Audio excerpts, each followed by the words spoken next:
Joining us now, Alex Hefer, CEO of Trivago. Thank you for joining us. The U.S. says it will lift tough travel restrictions for vaccinated foreign visitors. What is your response to this announcement? That is super exciting, I have to be honest.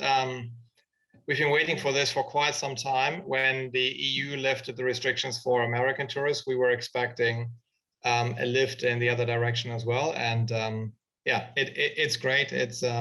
It's important for businesses, for business travelers, and also for friends and family trips between the continents. So yeah, we are looking forward to it.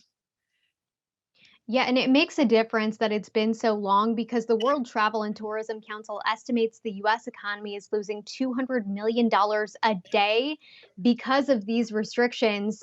So, do you think we can expect the industry to bounce back after this? And how might that bounce back look? Yeah, it's a good question. I mean, there are basically a few things that we've seen the last couple of months and 1.5 years, to be honest. One thing is that there is an immediate search for a certain kind of trip once it's possible. So I would expect friends and family trips to surge because there is a backlog in a way. You haven't seen your family in a very long time. And also relationship related business meetings where your key customer has been on the other continent for 1.5 years and you haven't managed to see him or her. So a surge in the beginning, it would not be unlikely. That's what we've seen on the leisure side. On the other hand, the more fundamental return might take a bit longer because you can see on the leisure side as well that there are still a lot of people that are concerned about the reimposition of restrictions, concerned about traveling overall in a still uncertain environment. And I would assume that a similar pattern would hold for business travel. That's so interesting, especially because we've seen there's sort of a dip within the travel industry domestically, but I know just anecdotally, so many people booking travel already for the holiday season. I'm wondering if there was any trend that you saw over the industry during the course of the summer that maybe was not expected. Yeah, I mean, one thing that we have seen, it's a different aspect, but in last year we've seen this huge surge in alternative accommodation, so in apartments and full homes that were booked, and that has reverted to a certain extent in summer with a more normal situation and a bit more normalizing mix of destinations. That was a surprise to a certain extent. Other than that, the big surprises, to be honest, have been on the government side. Yeah? So this very, very sudden and abrupt imposition of travel restrictions and then lifting of travel restrictions has been very, very difficult to manage for us. To be fair, more so in Europe than in the US, but overall that is very disruptive for travelers and for businesses. Axel, we know that so many industries, really across sectors, had to pivot overnight with COVID.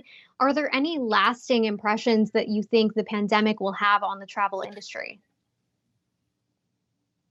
Yeah, it's a bit too early to tell, but to me, the pandemic has served more as a catalyst of existing trends, and the travel industry has been under cost pressure and also pressure to consolidate further. Not everywhere, but in significant parts of it. And I think the pandemic has just amplified that trend, and that we will see more cooperation, more outsourcing, and also more consolidation going forward to realize economies of scale and to recover some of the losses that we all incurred in the last 1.5 years. You mentioned that in the recovery for the travel industry, we may see sort of a surge in travel internationally with these restrictions being lifted. But do you think staycations are here to stay? For a certain group of people, yes, but it really depends country by country and what your workforce consists of. I was just at a conference where a lot of more traditional companies were present, and the vast majority of their employees cannot go for staycations because they have to work in a service job in a factory. And are not as flexible. So the segment of people that can work very flexibly from home and that within that work can actually be away from the office for weeks and even months, is very, very different in size in different regions and in different countries.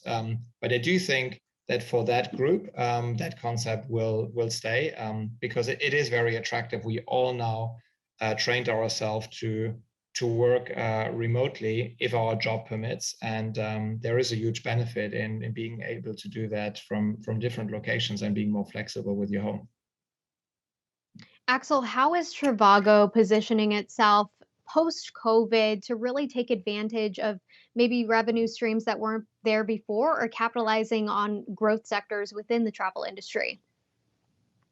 Yeah, so there are basically two aspects there. I mean, one is that we will automatically benefit from a more normal travel environment, because our core value proposition is to compare prices, and you can compare prices best if you're going to metropolitan destinations, and those have suffered a lot, and those I would expect would now recover much faster and grow much faster than the rest of the market, with the return of business travelers and with an overall normalization.